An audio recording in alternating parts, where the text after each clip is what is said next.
सध्या राज्यामध्ये गणेशोत्सवाची धामधूम सुरू असतानाच रायगड जिल्ह्यातील पेण तालुक्यातील एक असं गाव जे आहे त्या गावामध्ये देखील एक गाव आणि एक गणपती या ठिकाणी विराजमान होतो।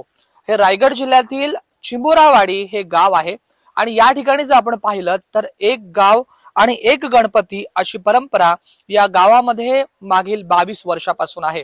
आपण पाहतोय या मंदिरामध्ये या हनुमानाचं मंदिर आहे आणि या मंदिरामध्ये या गणराय जो आहे ते विराजमान होतात। पेण तालुक्यातील हे चिंबोरावाडी गाव आहे आणि या ठिकाणी हे जे मंदिर आहे ते या मंदिरामध्ये गणपती विराजमान होतो। सावरसे येथील हे जे गाव आहे चिंबोरावाडी या ठिकाणी आपण सध्या आहोत। आपण पाहिलं तर राज्यामध्ये सध्या गणेशाची धामधूम सुरू आहे आणि त्यातीलच हे कोकणातील रायगड जिल्ह्यातील हे असं गाव आहे ज्या गावामध्ये एक गाव आणि एक गणपती ही परंपरा गेली 22 वर्षापासून सुरू आहे। आपल्या सोबत इथले काही नागरिक आहेत। एकंदरीत सर काय सांगाल, कशी परंपरा आहे आणि कधीपासून ही परंपरा सुरू झालेली आहे? हे साधारण हे गाव आमचं एक छोटंसं गाव आहे चिंबोरावाडी सावरसे मधलं आणि या ठिकाणी लोकांची हालाकीची परिस्थिती होती। प्रत्येकाला गणपती खर्च परवडत नव्हता। मग आम्ही तेव्हा ठरवलं सगळ्या गावकींनी पोरांनी की बाबा आपण एक गाव एक गणपती सुरू करू। एक छोटंसं इथं पत्र्याची आमची शेड होती, साधं समाज मंदिर त्यात सुरू केली।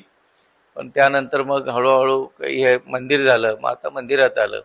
पण गावकरी सगळे एक जीवाने एकत्रितपणाने येऊन करतात। गणपतीच्या पहिल्या दिवशी सगळ्यांचं जेवण सगळ्या महिला सगळी पोरं एकत्रित बनवतात आणि दर दिवसाला रोज प्रत्येकजण प्रसाद आणतो, प्रत्येकजण रात्री काही नाश्ता देतो। अशा पद्धतीचा हा उत्सव सुरू केला आणि तो 23 वर्ष अजून टिकलाय। आपण पाहिलं तर हे रायगड जिल्ह्यातील पेण तालुक्यातील चिंबोरावाडी हे गाव आहे आणि या ठिकाणी एक गाव एक परंपरा या ठिकाणी गेली 23 वर्षापासून आहे। तरुण वर्ग आहे, त्यांच्याशी देखील बातचीत करणार आहोत। काय सांगाल, एकंदरीत 23 वर्षाची परंपरा आहे आणि त्या गावामध्ये आपण राहताय, एक गाव आणि एक गणपती ही जी परंपरा आहे? मला खूप आनंद होतोय की आम्ही एक गाव एक गणपती हा उत्सव आम्ही गेले 23 वर्ष साजरा करतोय आणि आमचे देवेकर साहेब, आमचे भगवान काका, चंद्रकांत काका हे सर्व आमचे आदर्श आहेत आणि त्यांचा आम्ही आदर्श घेऊन ही परंपरा जी त्यांनी चालू केलेली आहे ती आम्ही पुढे नेण्याचा आम्ही प्रयत्न करत आहोत। आपण जर पाहिलं तर एक गाव एक गणपती ही जी संकल्पना आहे ती ऐतिहासिक संकल्पना आहे आणि ती संकल्पना सध्या या पेण तालुक्यातील चिंबोरावाडी या गावामध्ये राबवली जाते। लोकमान्य टिळकांनी गणेश उत्सव सुरू केला आणि त्यानंतर आपण जर पाहिलं तर घरोघरी गणराय विराजमान होत असतात। मात्र या पेण तालुक्यातील चिंबोरावाडी गाव जे आहे ते ऐतिहासिक गाव म्हणून जे आहे ते सध्या ओळखलं जात आहे।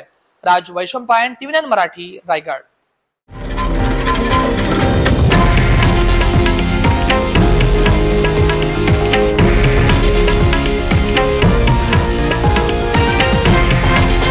हे आहे देशातील नंबर 1 न्यूज नेटवर्क आणि आपण पाहत आहात TV9 मराठी, एकमेव।